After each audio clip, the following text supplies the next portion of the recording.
इस वीडियो में हम समुच्चय को दर्शाने के दो तरीकों को देखेंगे।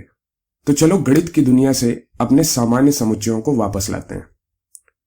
आप बाईं तथा दाईं तरफ में कोई अंतर देख पा रहे हैं? बाईं तरफ आप संख्याओं की सूची देख रहे हैं तथा दाईं तरफ उन संख्याओं की सूचियों के नाम हैं। हम उन्हें कहते क्या हैं वो लिखे हुए हैं। पहला है प्राकृतिक संख्याओं का समुच्चय, इसे हम प्राकृत संख्याओं का समुच्चय भी कहते हैं और अंग्रेजी में इसे कहते हैं set of all natural numbers. दूसरा है पूर्णांकों का समुच्चय और इसी तरह बाकी भी हैं। जिस तरह से मैं इन दोनों में अंतर देखता हूं वो ये है कि जो बाईं तरफ है वो उत्तर लिखा हुआ है, अर्थात ये उत्तर की सूची है, तथा जो दाईं तरफ लिखा है वो प्रश्न लिखे हुए हैं, अर्थात ये प्रश्नों की सूची है। तो समुच्चय को दर्शाने के ये दो भिन्न तरीके हैं। या तो आप कह सकते हैं कि 1 2 3 4 ... इन संख्याओं का समुच्चय है, या फिर आप कह सकते हैं कि हम प्राकृतिक संख्याओं के समुच्चय को देख रहे हैं। तो इन दोनों के लिए जो हम औपचारिक नामों का इस्तेमाल करते हैं वो है बाईं तरफ वाले के लिए रोस्टर विधि, रोस्टर मेथड, जो कि उत्तर के रूप में होता है। जब भी हम उत्तर को सूचीबद्ध करके लिखेंगे तो वो रोस्टर विधि होगी। तथा दूसरा है समुच्चय निर्माण विधि, सेट बिल्डर मेथड। तो जब भी हम प्रश्नों का इस्तेमाल करते हैं तो हम इसे समुच्चय निर्माण विधि कहते हैं। चलो इन दोनों को और भी बारीकी से देखते हैं। तो पहला है रोस्टर विधि। मान लेते हैं हम देख रहे हैं 10 से छोटी समस्त विषम धन पूर्णांक संख्याओं को। तो जो सबसे पहला काम करेंगे हम ब्रैकेट्स अर्थात कोष्ठक को लगाएंगे, और कोई ऐसा वैसा कोष्ठक नहीं, हम मझले कोष्ठक का इस्तेमाल करेंगे, अर्थात करली ब्रैकेट का इस्तेमाल करेंगे। तो ये कोष्ठक हैं और हम अपने उत्तर को इन कोष्ठकों के बीच में रखेंगे। तो हमारा उत्तर क्या है? 10 से छोटी समस्त विषम धन पूर्णांक संख्याएं, ऑड पॉजिटिव इंटीजर्स। तो उत्तर होगा 1 3 5 7 9। और यहीं पे हम रुक जाएंगे क्योंकि हम 10 से छोटे धन पूर्णांकों को देख रहे हैं। तो इन्हें हम अवयव कहते हैं। तो ये हैं अवयव, एलिमेंट्स, और इनको पृथक करने के लिए हम कॉमा का इस्तेमाल करते हैं। तो चलो कर लेते हैं। तो ये है कॉमा, और यहां पे एक छोटा सा नोट है कि हम इन संख्याओं को किसी भी क्रम में लिख सकते थे। हम चाहते तो पहले 1 लिखते, फिर 3 लिखते, फिर 5, फिर 7, फिर 9, और कॉमा लगा के इनको पृथक कर देते। और इस प्रकार से भी इस समुच्चय को लिखने में कोई समस्या नहीं होती, क्योंकि अवयवों के लिखने का क्रम महत्वपूर्ण नहीं है।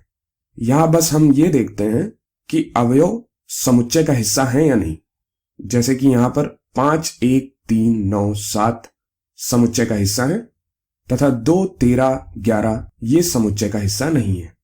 और एक बात और कि हम अवयवों की पुनरावृत्ति नहीं करते, अर्थात समुच्चय में अवयव को लिखते समय हम ये ध्यान रखते हैं कि एक अवयव एक से अधिक बार न लिखा जाए। चलो अभ्यास करते हैं। अंग्रेजी वर्णमाला के स्वरों का समुच्चय, सेट ऑफ वॉवेल्स देखना है हमें। तो सबसे पहले हम क्या करेंगे? हम कोष्ठक को लगाएंगे, फिर स्वरों को लिखेंगे। तो ए ई आई ओ यू। उसके बाद हम कॉमा लगा के इन्हें पृथक करेंगे।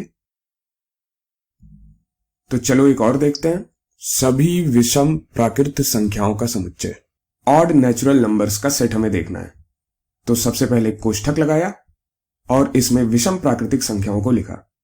तो विषम प्राकृतिक संख्याएं होंगी 1 3 5 ... और इनको पृथक करके लिख लिया। यहां पे जो 3 डॉट बने हैं इसका मतलब इस तरह से संख्याएं चलती रहेंगी, यानी कि इस सूची का कभी अंत नहीं होगा। अगला देखते हैं, स्कूल शब्द के अक्षरों का समुच्चय। तो हमने सबसे पहले मझले कोष्ठक को लगाया, उसके बाद एस सी ओ, और फिर ओ को चूंकि हमने एक बार लिख लिया है तो दोबारा नहीं लिखेंगे, फिर एच, फिर एल, और कॉमा से इनको पृथक कर दिया। अब यहां पर चाहते तो हम एच पहले लिख सकते थे और ओ को बाद में लिख सकते थे।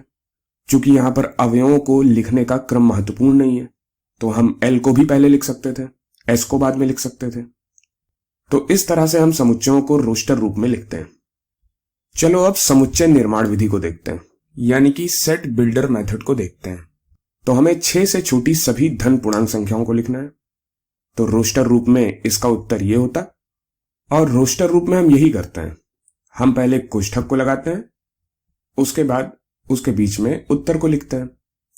तो इसके उत्तर को यहां पे हमने लिखा है, करली ब्रैकेट्स के बीच में लिखा है, और ये समुच्चय को लिखने का एक तरीका है जिसे हम रोस्टर रूप कहते हैं। लेकिन इस उत्तर का प्रश्न क्या है? तो प्रश्न है 6 से छोटी सभी धन पूर्णांक संख्याएं। तो इसको हम समुच्चय निर्माण विधि से कैसे लिखेंगे? तो समुच्चय निर्माण विधि से लिखते समय ये थोड़ा गणितीय रूप से और जटिल हो जाता है। कैसे, आइए देखते हैं। तो प्रश्न है 6 से छोटी सभी धन पूर्णांक संख्याएं। तो अवयव कुछ नियमों को संतुष्ट करेगा। तो अवयव क्या होना चाहिए? ये धन पूर्णांक होना चाहिए, यानी कि जो भी अवयव है वो एक धनात्मक पूर्णांक होना चाहिए, और ये 6 से छोटा होना चाहिए। अब चूंकि हमने कहा है कि ये गणितीय रूप से और जटिल होता है, मान लेते हैं कि अवयव x है। अगर अवयव x है तो x धन पूर्णांकों के समुच्चय में शामिल है तथा x 6 से छोटा भी है। तो यहां वास्तव में जो हम कहना चाह रहे हैं वो ये है कि x सच दैट, या फिर हिंदी में कहते हैं जहां x प्राकृतिक संख्याओं के समुच्चय का एक सदस्य है तथा x 6 से छोटा है। इस चिन्ह को हम हिंदी में जहां कहते हैं और अंग्रेजी में सच दैट। अब समुच्चय निर्माण विधि से लिखने के लिए इन सभी को हम मझले कोष्ठक में लिख लेंगे। तो मझला कोष्ठक लगाया और यहां जो भी लिखा है इसको मैंने मझले कोष्ठक के अंदर लिख लिया। तो ये क्या है? x सच दैट x प्राकृतिक संख्याओं के समुच्चय का एक सदस्य है, अर्थात x कैपिटल N में शामिल है, x belongs to capital N, तथा x 6 से छोटा है। तो इसको पढ़ने का अंग्रेजी में तरीका है x such that x belongs to N and x less than 6, और हिंदी में हम पढ़ेंगे x जहां पर x प्राकृतिक संख्याओं के समुच्चय का एक सदस्य है तथा x 6 से छोटा है। तो जब भी एक से अधिक नियम हमें लिखने हैं समुच्चय के अंदर तो हम कॉमा का इस्तेमाल करते हैं। ये ब्रैकेट है, कोष्ठक है जिसे हम मझला कोष्ठक कहते हैं, तथा ये कॉमा है, और ये है सच दैट जिसे हम हिंदी में कहते हैं जहां पर। तो आप x को लिखते हैं, फिर इस चिन्ह को लगाते हैं जिसे हम सच दैट कहते हैं, उसके बाद x जिन नियमों को संतुष्ट करता है उसको यहां पे लिखते हैं और कोष्ठक को हम बंद कर देते हैं। तो इस तरह से हम समुच्चय निर्माण विधि से समुच्चयों को लिखते हैं। एक बार फिर आप इसे प्रश्न की तरह देखें, और यदि आप इस प्रश्न का उत्तर लिखते हैं तो आपको उत्तर इस रूप में मिलता है। चलो कुछ उदाहरणों को करते हैं। तो समुच्चय है AEIOU। तो ये रोस्टर रूप में लिखा है, मतलब ये उत्तर के रूप में लिखा है, ये उत्तर है। तो प्रश्न क्या होगा? तो प्रश्न है कि आप उन सभी y को देख रहे हैं। यहां पर हमने y का इस्तेमाल किया है, आप किसी और चर का भी इस्तेमाल कर सकते थे, किसी और वेरिएबल का इस्तेमाल कर सकते थे। तो हम उन सभी y को देख रहे हैं सच दैट y अंग्रेजी वर्णमाला का एक स्वर है। चलो अगला देखते हैं, 1 3 5 ... तो ये उत्तर है। तो प्रश्न क्या होगा? प्रश्न है कि आप उन सभी z को देख रहे हैं सच दैट जहां पर, या फिर इसे कह सकते थे जहां z एक विषम प्राकृत संख्या है। और यदि इसी समुच्चय को और गणितीय रूप से हमें लिखना होता तो दूसरे तरीके से हम समुच्चय निर्माण विधि से ऐसे लिख सकते थे कि हम उन सभी z को देख रहे हैं जहां पर z बराबर है 2n-1 के तथा n प्राकृतिक संख्याओं के समुच्चय का एक सदस्य है। तो ये 2n-1 विषम संख्याओं को लिखने का एक तरीका है। तो यहां पर यह प्रश्न है और इसका उत्तर यहां पे लिखा हुआ है, आप देख भी सकते हैं। n का मान आप 1 रखेंगे तो आपको क्या मिलेगा? 2 गुणे 1-1 यानी कि 2-1 1। n का मान 2 रखेंगे तो क्या मिलेगा? 2 गुणे 2-1 यानी कि 4-1 जो कि है 3। और n का मान 3 रखेंगे तो आपको मिलेगा 2 गुणे 3-1 यानी कि 6-1 जो कि है 5। और इस प्रकार चलता रहेगा। चलो एक और करते हैं, 1 4 9 16 ... तो ये उत्तर है। तो प्रश्न क्या होगा? तो यदि ध्यान से देखें तो ये पूर्ण वर्ग है।